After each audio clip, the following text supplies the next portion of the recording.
こんにちは。スピリチュアルで夢実現を提唱するスピリアルアカデミーザ・ガイアハウスオーストラリアの開運先生術師新海真希です。さて、2025年の3月30日、いよいよ海王星がお羊座に移動します。今日はこのお話です。2039年の3月まで約14年間ですね。もちろん途中逆行して魚座に戻る期間もありますけれども、この14年間共通のお羊座海王星のテーマの時期に突入したというわけでして、そして実はこの時期、前回あった時を見ても、人類、社会、世界が最も大きく変わった時期でもあるんです。なので、こういうお話を今日はしていきたいと思います。先生術師として20年近い経験の中で、2025年から2026年にかけてほど、星読み師が忙しい年はありません。あまりにも多くの先生術イベントが相次いでいますので、その星読みをね、聞いている皆さんも、もう追いついていくのが大変だと思われているかもしれません。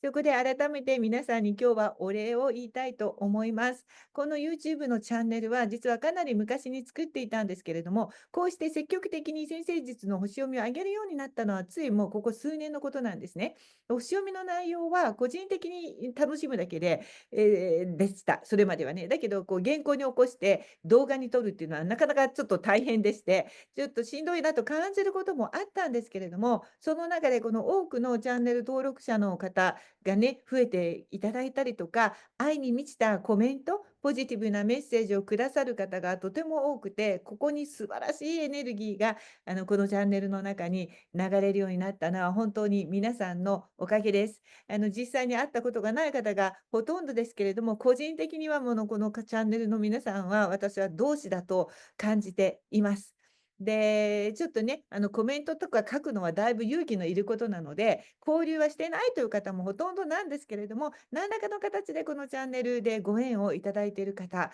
の幸せをいつもいつも祈っております。で、私はクリスタルショップの経営者でもありますので、このチャンネルを始めた時から渾身のクリスタルグリッドを貼ってるんですね。それは皆さんからいただく、このチャンネルを見ている皆さんからいただくエネルギーを、それを数倍にして自動的に皆さんにお返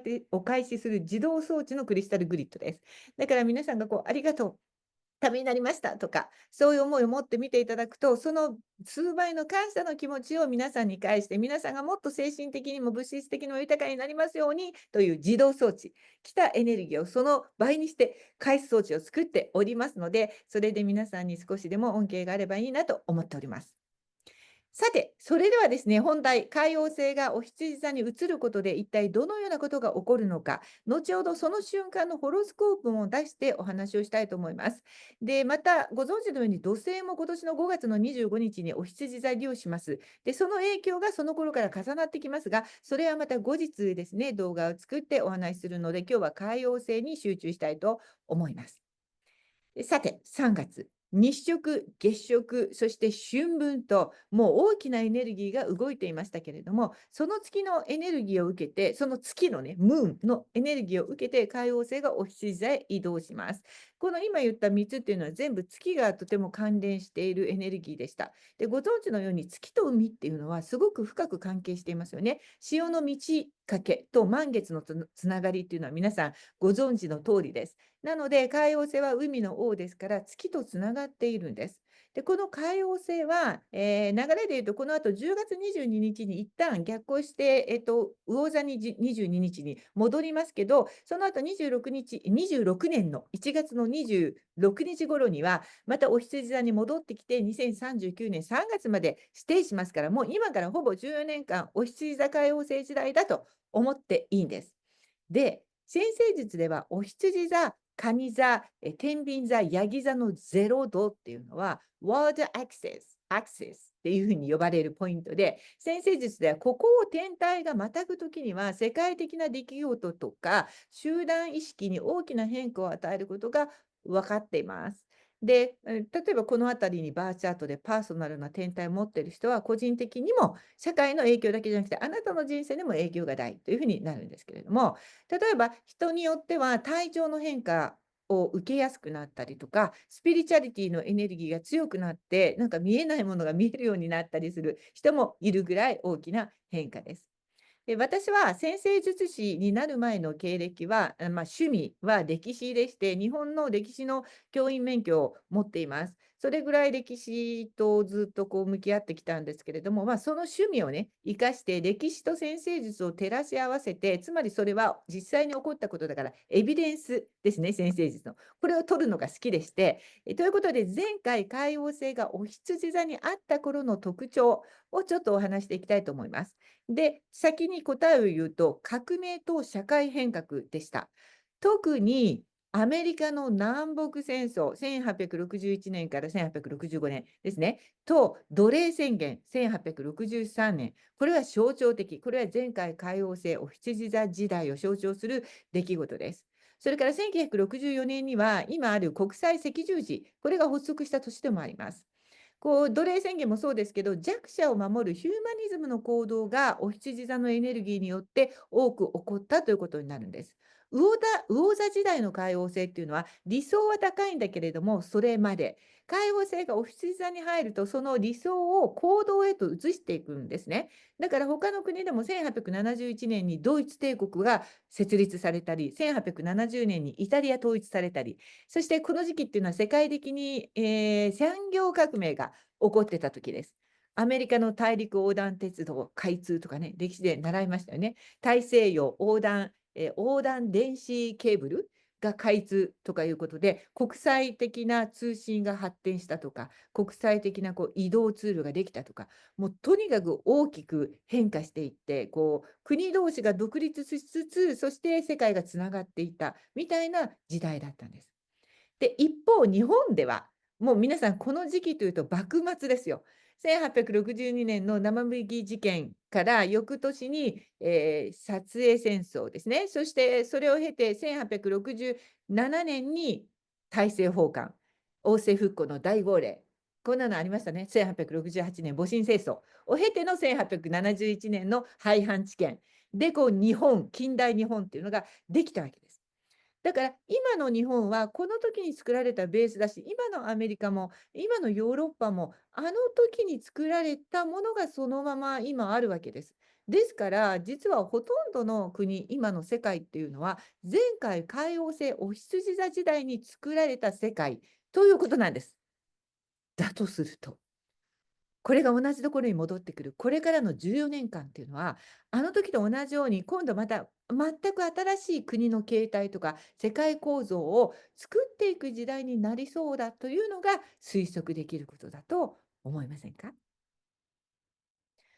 これまでの時代に単なる理想主義と思われていたものが、お羊座のエネルギーを受けて現実化するための行動を起こしていくわけです。社会の不平等を解消しようとする動きもどんどんこの時期には強まっていきます。国同士の経済格差の是正というものにももっと多くの人が目を向けていくことになるかもしれません。社会構造から取り残されている人とかテーマ、自然、動物、環境など今もあると思うんですけど、それを守ろうとする動きが活発していくというのも、お羊座海王星時代の特徴です。例えばフェアトレードとかね、オーストラリアで、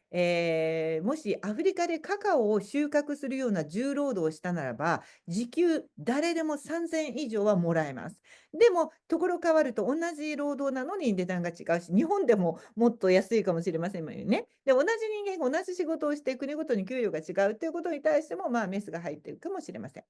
で、前回の海王星のお羊座期間、最後には、これちょっとスピリチュアル好きの人たちだけの話なんですけど、日本はどうかわかんないんですけど、オーストラリアの私の友達ね、スピリチュアル好きのなんかニューエイジとか言われているようなお友達が多いので、もうみんな、マダム、ブラバッキーという人を結構が好きで、崇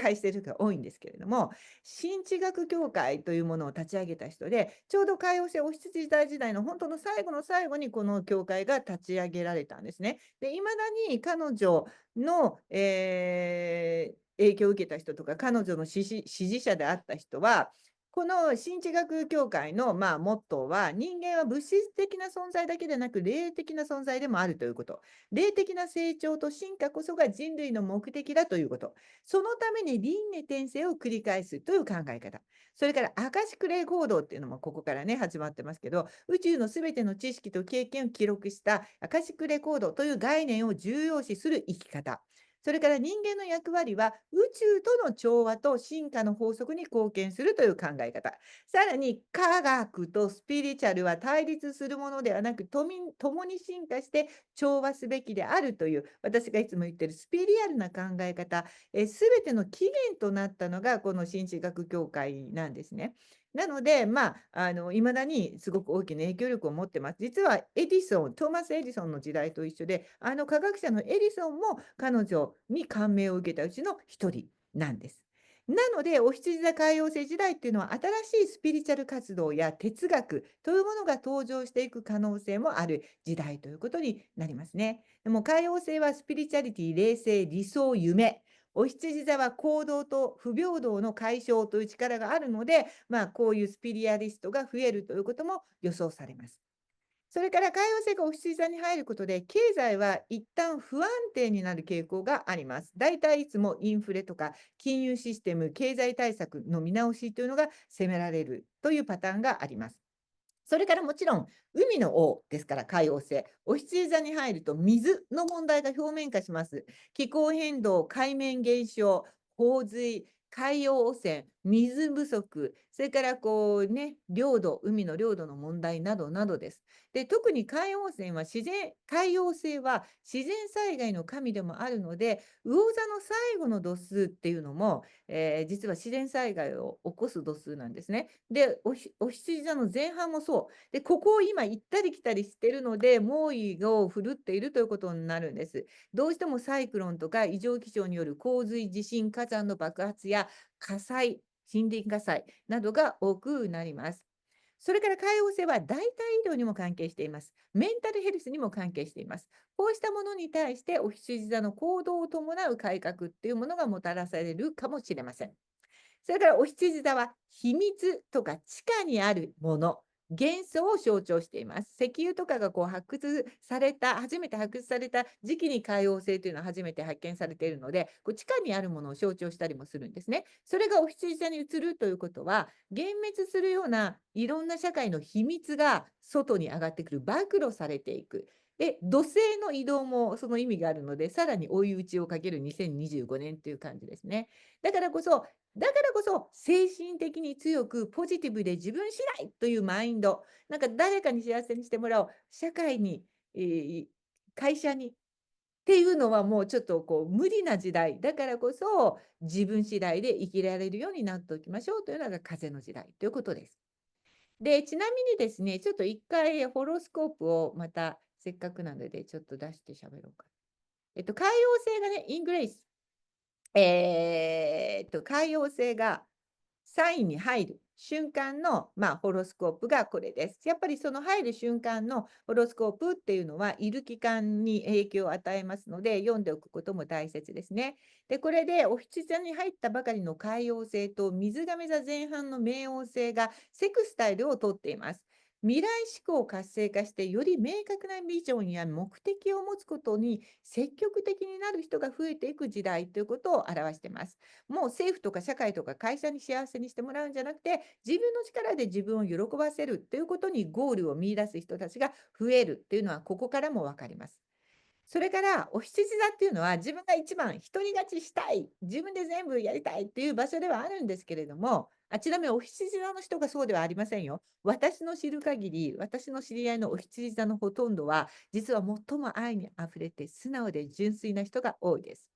ですが、お羊座という場所に、その海洋性という柔らかいガス天体が入ると、その攻撃的であるお羊座のところ、自己中心的であることが、とか見える数字にこだわるっていう、土の時代の生き方の虚しさに対しては、はって気がついて、ちょっと柔らかくなって、もっとスピリチュアルな生き方をしたいなっていう柔らかさがね、加わるので、なので、ちょっとやっぱり目覚めていく人は多くなる。宇宙もそれを望んでいるということになります。つまりワンネスを目指す人たちの時代。前回もだから奴隷解放宣言とか赤十字とかいっぱいいろいろ起こったわけです。宇宙はそういう人をサポートしますよ。そっちの方に行った人をサポート実際にしましたよね。南北戦争でもそうです。リンカーンはその後暗殺されちゃいますけど、でも日本もそれでですね、幕府というものが壊れて、今の一応民主主義のその後軍事国家にはなりましたけど、でも基盤というものを作ったわけです。で、そういう時代。個々の自我とか自己中心的な考え方を超えて、より大きな視点で、やっぱり宇宙的な視点で、魂の使命と時空を超えるつながりみたいなものを感じて生きるっていう、やっぱりこの新知学会が言ってたみたいな生き方ですね。これが応援される時と考えていいかもしれません。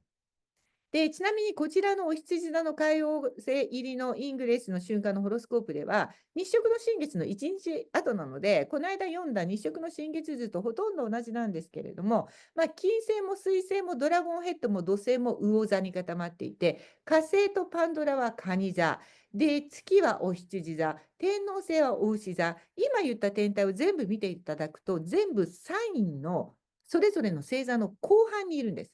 つまり、何かに終わりを告げて、何かが始まるエネルギーっていうものを表しているということになります。これは個人の人生の中でそういうことをというレベルよりも、やっぱりもっと大きなテーマですので、やっぱり世界、人類がなんか大きな転換期となるような出来事が、この14年はどんどん起こっていく時期だということになります。ただし、そう言うとみんな恐れちゃうんですけど、やっぱり変化するって言われるだけでみんな恐れちゃうんですけどね。でもやっぱり無償の愛とかエゴの手放しの魚座が多いので、これはポジティブに捉えていいんじゃないかと思います。それからお羊座の月とカイロンが火星の火星、蟹座の火星とみっちりスクエアをしております。それから豊穣の神、魚座のセレスとセミスクエアをしてますね。月とカイロンのセットがですね。それからお羊座の太陽とお牛座の天王星はセミスクエア。双子座の木星と魚座のセレスもスクエア。これ全部同じエネルギーを表してるんですけど、魚座の水とお羊座の火などの、やっぱり火と水の自然災害の影響っていうのはやっぱり強くなるかもしれません。ここがちょっと残念なところですね。でもその影響がですね、やっぱり生活の基盤となる家とか植物とか水、絶対この3つって私たちの生きていくうちで必要な家、食物、水。で、それって当然のように普段はあるとみんなが思っているもの。サバイバルイシューなんですよ。これがないと生きていけないけど、あまりにも普通にあるから意識してないけど、これらが不足するとか、汚染されるとか、破壊されるっていうテーマと向き合うことにはなりそうです。で、そこではっと人類が気づいて、水だって大切にしないとなくなるのね、食べ物だって溢れているように見えて、やっぱり気候変動が続くと、米取れなくなったり、いろんなことが起こっていくということにやっぱりみんな向き合っていくから、やっぱりケアしなきゃいけない、もっと地球を、自然をっていう意識が向いていくかもしれません。だからこうした人類共通の問題ですよね。これサバイバルイシュー。みんなが生き残るための。こういうことと向き合わざるを得ない期間になるので、本当の意味で初めてみんながワンネスへ向かおうということになるということを、期待したいという時かもしれません。で、私たちはそれぞれ敵じゃなくて、この地球で居心地よく暮らすための共同体であることを思い出す、そういう時なのかもしれないと思います。最初に言ったように私はこうして皆さんとつながりを持てている。これも現代、社会のテクノロジーのおかげでもあります。前回の164年前のお羊座の海王星の時にできなかった人類共通の夢をこういうネットでもつながれることを通してお互いこういう素敵なコミュニケーションを取れる場所の中で夢を一緒に構築していけたら前回よりももっと素晴らしい変化が起こるのではないかと思っています。YouTube の有料のメンバーシップ動画5.99ドル毎月払っていただく、メンバーシップなんですけど、そこでは日々のアスペクトを2週間ごとに上げております。で、その他の動画もちょこちょこと上げております。ですが、さっき言った土星や天王星がこれから、天体を移動していくことに関しては、こちらの無料公開動画で今後どんどん上げていきますので、安心してください。チャンネル登録がまだの方はぜひこれからよろしくお願いいたします。最後にではこの素敵な、皆さんに向けて海王星お羊座時代の、何かメッセージを一ついただきたいと思います。あ、なんか2枚引いちゃったんでもう2枚いっちゃおう。7